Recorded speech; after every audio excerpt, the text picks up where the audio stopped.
Peace,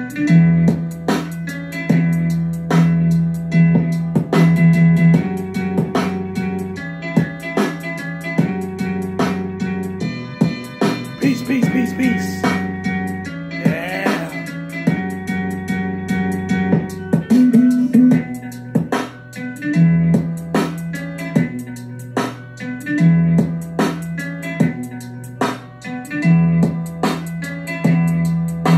Part 2. Class starts now.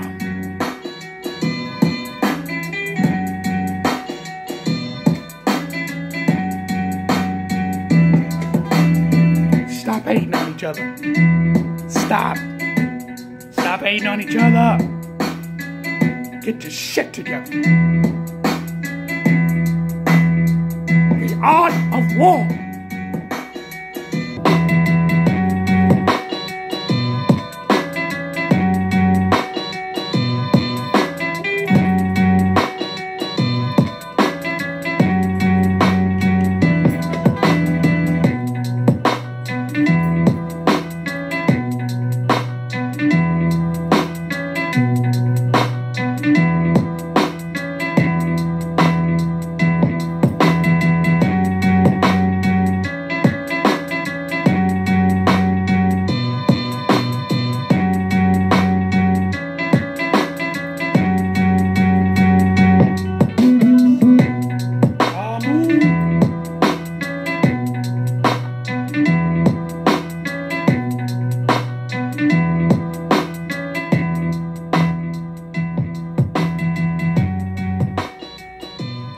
Peace, peace, y'all. This is Chocolate Amun Ra.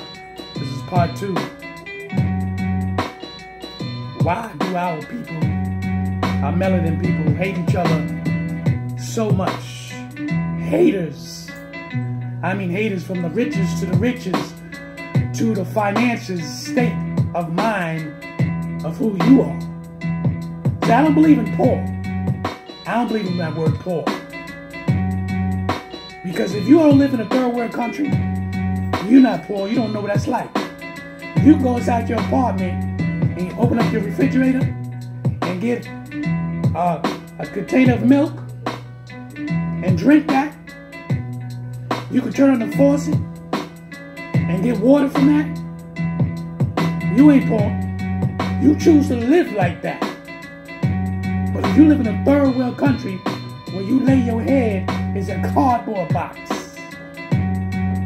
you wake up, you gotta go into the trash to go get food to eat.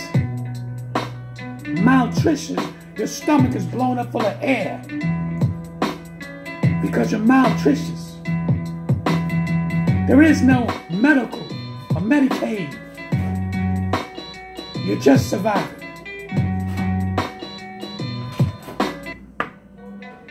You're just surviving. Who are we fooling? But we up in here hating each other over the most simplest minded, unnecessary circumstances I've ever seen in my entire life. I'm gonna show you clips in this episode. That's why I got these 2 books out. Into the Art of War and Breaking the Curse of the Willie Lynch. And you already know that I have the Willie Lynch letters of making a slave. So you already know I have this book. I told y'all to bring different books out. It depends on the class. Now you ain't gonna learn this kind of stuff in church. They ain't gonna teach you this in church. Because everything is about Moses, Noah, David, Peter, Abraham. The people don't get that information. They don't get that. They just sitting there listening. That's why when they go back home, they go back to where they was. Because they came to church for entertainment. You ain't get no education up in there. Not like that. And how is the preacher, his wife, his kids, the deacon, his wife, his kids, and so on and so forth, that's in or have a job there, living properly, and you still having a hard time out here. But you still go to church, and whatever institution, and you sitting there hating on somebody in church because somebody bought a brand new pair of shoes. Somebody bought a nice little car because they worked hard for that. And you go, where did she get that money? And where did he get that money? Why you like that? What you worrying about what's the next person going to, and we all as melanin people, we got to go through what we go through on a daily basis. Live with a curse that seems hard to get rid of. And the masses that's using the art of war against you.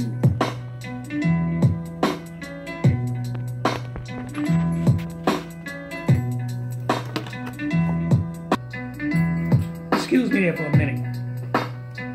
But that's what the masses are doing. This book here, The Art of War, is being used against you. If you sit back and look at it. But before I go on, you know you gotta inject information, because we just got some people, they don't use their common sense. Listen, don't get it twisted, because some people don't use their common sense, and we gotta keep it real. I'm Chocolate Amun Ra. I'm not your minister. I'm not your reverend. I'm not your deacon. I'm not your pastor. I'm not your preacher. I'm not your scholar. I'm not your archaeologist. I'm not your astronomer, your scientist. I'm not your mathematician. But what I am is your messenger. And my opinions, my thoughts, my studies, and I'm bringing them to you. So you do your research. You do your research and study. I don't want you to follow me. I tell you all the time, I don't want you to follow me. Because ain't nobody going to dictate what I'm going to tell you. Because I research. I do the research and do the things I do. And ain't nobody going to tell me why and how come. Or can you do it this way? If you thinking like that, then you get your own channel and you do what you need to do. So, let's go forward. The breaking of the Willie Lynch. Break the curse. The art of war. They're using it against us. And our own people, they so confused, diluted, misbehaved, don't even know. I'm going to tell you what I really believe. Fear, F-E-A-R, fear is in their blood. They got so much fear. So they rather tolerate the drug dealer, the pimp, the murderer, the rapist. They tolerate that. But they don't want to tolerate a person like me. When Malcolm X was alive, the Honorable Elijah Muhammad was alive, Dr. Frances Wellesley, when she was alive, Dr. Ben when he was alive, Dr. John Henry Clark when he was alive, W.E.D. Du Bois when he was alive. They don't want to tolerate people like that. They don't want to tolerate people like that. Oh, what's they say? They gonna cause problems for us. Cause what problems? For you to wake the fuck up. Oh, did I use foul language?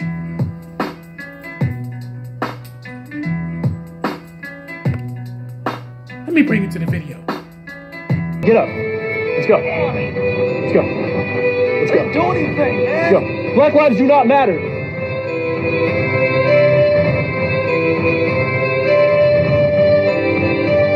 You're wrong. It doesn't make sense because,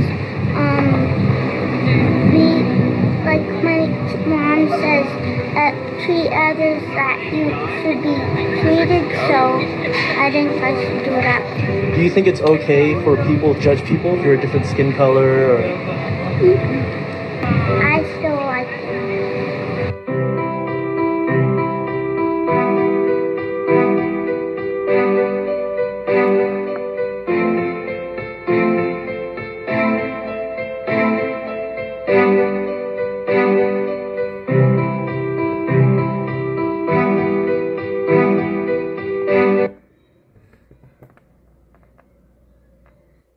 Toward others due to skin color has been a huge issue in our nation's history and continues on today. I wanted to see how people would react when they see a person of authority taking advantage of an unarmed African American. You said the suspect is black? He's the only black person here. Get on the ground, get on the ground. Get on the ground, I need you to get on the ground. Put the phone away, put the phone away. Get on the ground, get on the ground, get on the ground, get on the ground. Stop, why are you being violent? Stop being violent. I need you to stop being violent. I need you to stop. I need you to look at me. I need you to look at me. Stop being violent. Stop. Suspect is right in front of me. Stay where you are. Stay where you are. Do not move. Do not move. No. Stay where you are. Hey, stop resisting. Stop resisting. Stop resisting. Stay where you are. Stay where you are. Resisting. What is your name? I got the suspect. Can you stop talking? Can you stop talking? I got the suspect. I don't know. He's black. Yes, police brutality is a real thing. But what about the bystanders? He's black. Yes, he's black. I need you to relax. I need you to relax. I need you to put both arms. Get on the ground. Get on the ground. Get on the ground. Where have you been? Where have you been?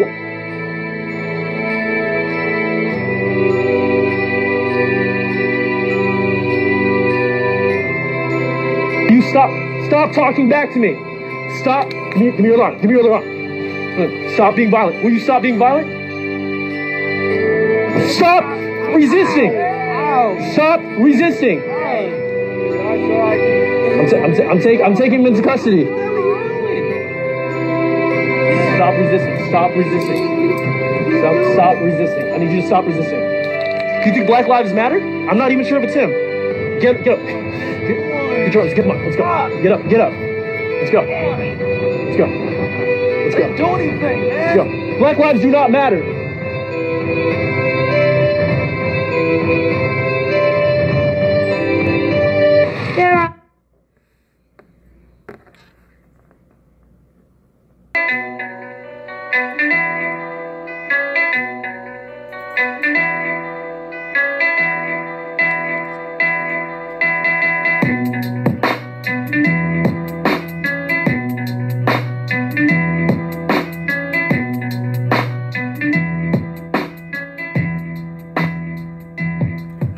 Y'all, that special little clip that I showed you, that was just an illustration to prove a point.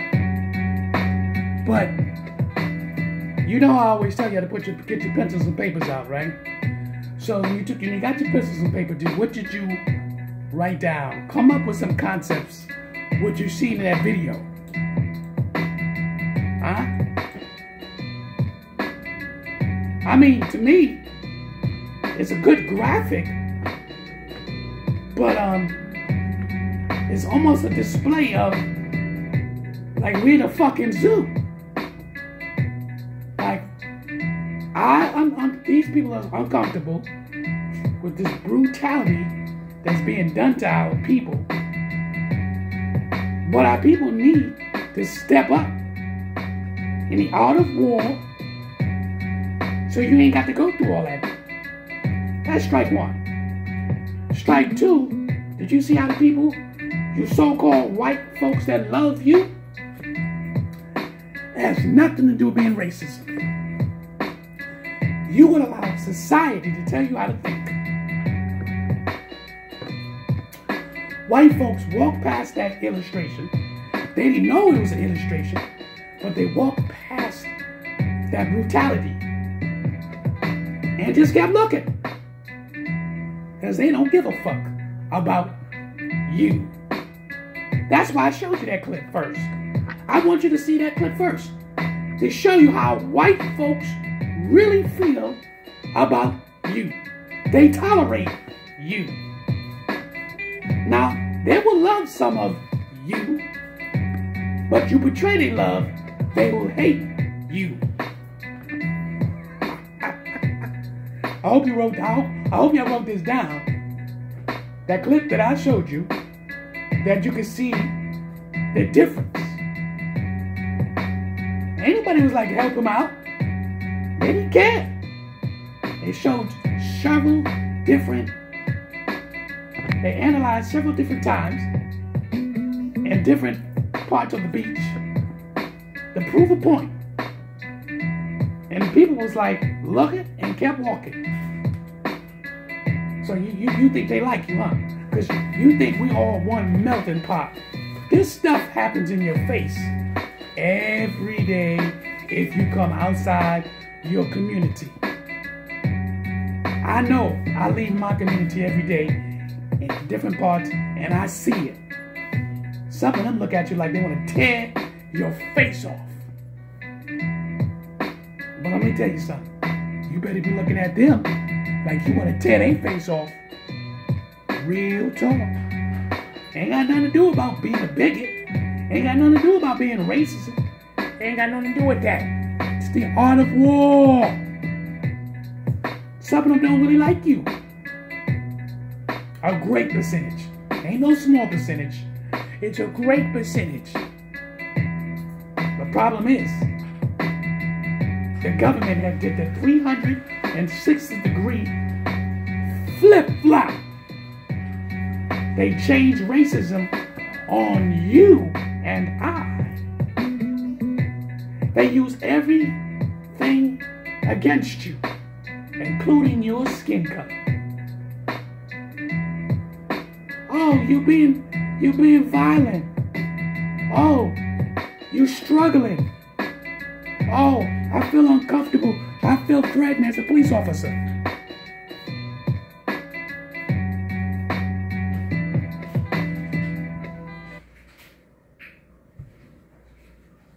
Y'all better understand what the hell's going on. Huh?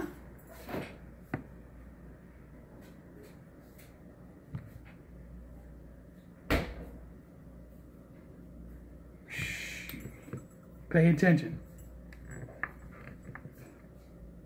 I'm going to send you another clip.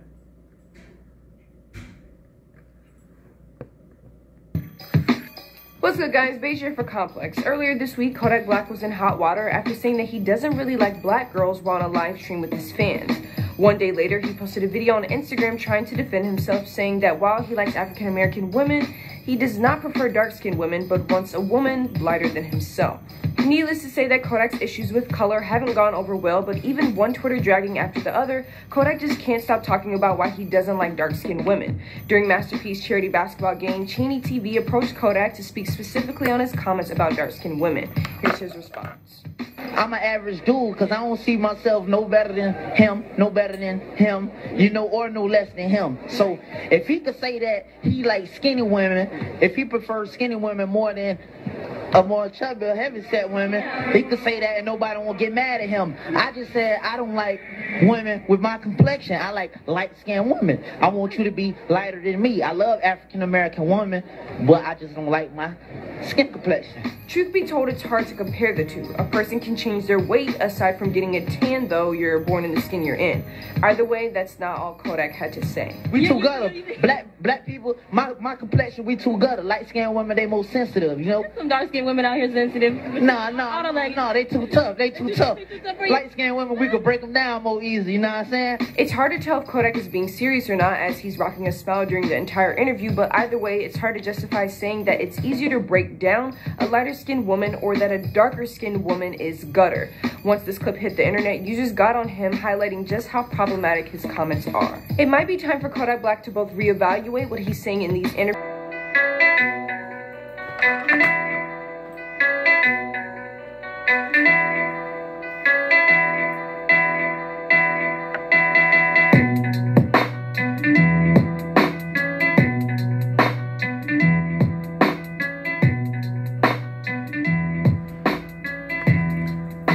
Peace, y'all. The second clip that I just showed you. Now, y'all probably seen that clip before. I mean, if you didn't, I'll explain it real quickly to you.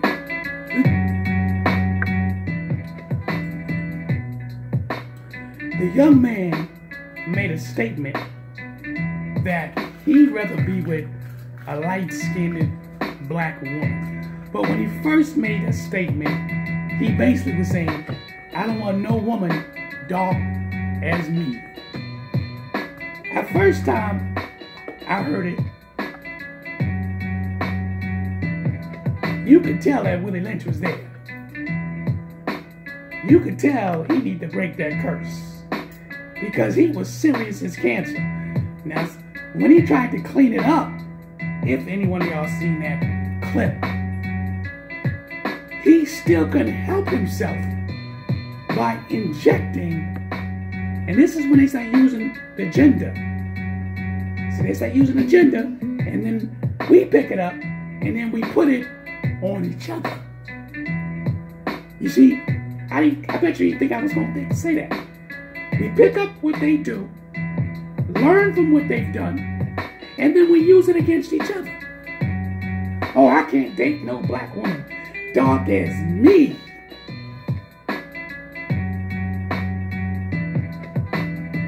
Now that's your preference. But why you gotta say that in an open forum? And then you see the black woman, she tried to sugarcoat it. Well, there's dark women that's good. They're not gutter. You ain't got to sugarcoat a goddamn thing if that man is an ass. Because that's what he is. He's an ass. Now, I hope y'all wrote down what you seen and analyze what you see. Because you got to see that. Instead of ignoring and go, oh, he's just joking. Ha ha ha. That brother wasn't joking, he's serious.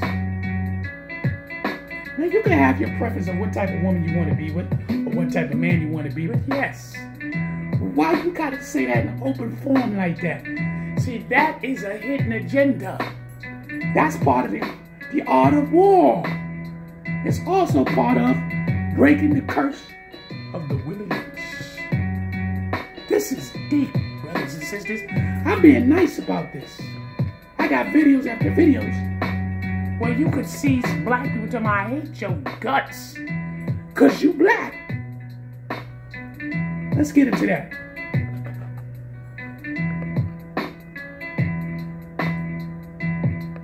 Richmond X, the real minister of information, also known as your urban war correspondent, signing on. And on today's show, I'm going to be reading an article that I read on the AtlantaBlackStar.com. It is titled, Blacks in North Africa and Middle East Often Face Racism from Arabs. Blacks in North Africa and Middle East often face racism from Arabs. As the West continues to train its focus on racism leveled at blacks by white people in the U.S. and recently in Europe and Israel, attention has increasingly been directed at the mistreatment of blacks by Arabs in Northern Africa and the Middle East. For years, observers interested in probing a little more deeply in Iraqi society than the typical Western news stations found that sizable black populations in Iraq endures a form of racism that black people haven't seen in more than 50 years. Blacks there in Iraq say they are regularly called slave and followed by groups of kids yelling epithets. The Canadian academic Salim Mansour has claimed that blacks are viewed by Arabs as racially inferior, and Arab violence against blacks has a long, turbulent record. This is by one of your Arab academians. A piece broadcast on a radio station in the Netherlands took a deep look at the racism experienced by sub-Saharan Africans in Morocco, which is in Northern Africa, where they are viewed with such suspicion by the local Arabs that an Arab shopkeeper even warned the European reporter to stay away from the Africans because they might eat you. These are Arab Muslims saying this. The Africans are forced to live in a camp deep in the woods because they are unable to find jobs to make money. They making our brothers and sisters live in the woods, y'all. And the family's doing wonderful. And I want to thank you so much for taking the time to view these videos here on YouTube. The topic for today is, why do so many black people hate other black people? And when I say so many, I'm not saying all. I'm saying that there is a significant portion or proportion of black folk who do, in fact, hate black people. And you know that the deeper issue is this issue of self-hate, that in essence, they hate themselves. And I'm going to talk on this topic. This is a sensitive topic. I'm also going to bring up some examples of how we tend to hate each other and how a lot of that hate simply flies under the radar. We don't consider it to be hate. We just consider it to be like a socialized norm. It becomes a cultural phenomenon that we don't question or anything like that. We see this on the internet. We see this even on my YouTube pages oftentimes, especially since I started doing these videos specific, for African-American folk, issues facing African-American folk. Although other folk will find these topics to be of value, I can say that for sure. That in the responses that I've received, not a lot, but in some of the responses that I've received, you can see the levels of self-hate being expressed, especially in the language, the general tone and tenor of the message. But the language, you can really pick it up. And we tend to demean each other and demoralize each other. And when we speak to each other, this is all a form of self-hate. I talked about this as an example of playing the dozens. You hear it in hip-hop with the beefing that goes on, and when they talk about themselves, it's self-aggrandizement. They want to make themselves a great, I'm this, I'm that, I'm doing this. But then they also talk poorly about other people. You ain't shit and fuck you and all this kind of stuff. Well, that is all an expression of self-hate. And it's a cultural phenomenon, a cultural dynamic that is expressed within the African-American community in general. And no other people, in my opinion, have those levels of self-hate. No other people, not that I've seen. Okay, and I'm almost 40 years old. I have yet to see that level of self-hate being expressed amongst one group of people, and it becomes a socialized norm. Intelligent black people dictating what's really black and what's not really black. Now, we all know a lot of times when a black person acts intelligent and speaks proper, a lot of ignorant black people don't consider him as being really black. And this is what's going on with Russell Wilson, the quarterback from the Seattle Seahawks. Some of his teammates have been criticizing him by saying he's not black enough because he speaks proper. He doesn't dress like a thug. He doesn't act like a thug. So you have some NFL players who are saying he's not black enough. And I remember they did the same thing with RG3, the quarterback for the Redskins, where they're saying he's not black enough because he doesn't act like a thug. He speaks proper. And I'm really sick and tired of a lot of ignorant fools who have this way of thinking. It's like a slave mentality way of thinking, where any person that tries to better themselves, any person that doesn't follow the stereotypical way that some black people act, they're called a sellout. They're called a coon. They're called an Uncle Tom. What Charles Barkley was talking about was the truth. He just called it out for what it is. This is the dirty secret in the black community. And the dirty secret is that a lot of black people have a crabs in the barrel way of thinking. There's a lot of black people that look at everything backwards. Any person, they look at everything that's bad as being good, and everything that's good as being bad.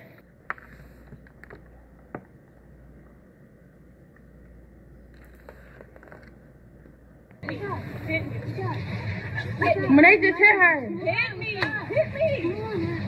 Hit me!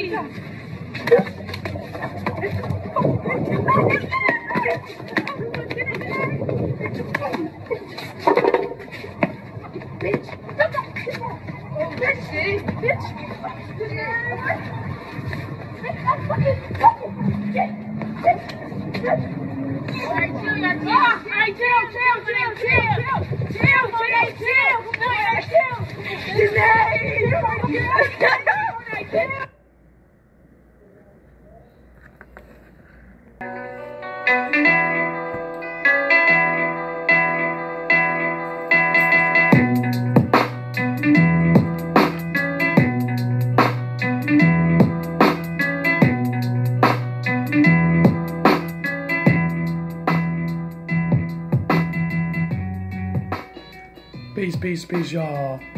I hope you, when you looked at those clips, you see the different point of views when it came to the men and And then I showed you that last clip with the two young females. I could have showed you any kind of clips that I wanted. But I want to show you that clip. How violent and hatred that fight was. Before I leave, let me read you this. Breaking the curse of the Willie Lynch, the science of slavery philosophy. Breaking the curse of the Willie Lynch is a shocking eye-opener. It penetrates to the very heart of the division that exists among black men and black women. Today, this book describes in explicit detail the brutal mental condition, the methods used on the African during the North American slavery, and the psychological aftershock that still wreaks havoc on the black man and the woman in the 21st century. Amun Ra bridges some of the many gaps that currently exist among black people through this first time ever geographic explanation of the notorious Willie Lynch documents.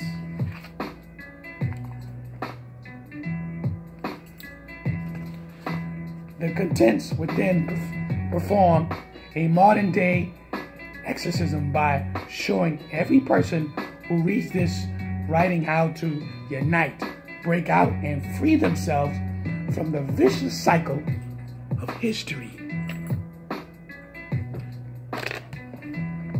Brothers and sisters, this is part 2. Amun Ra. Wake up. You're in war. This book ain't new.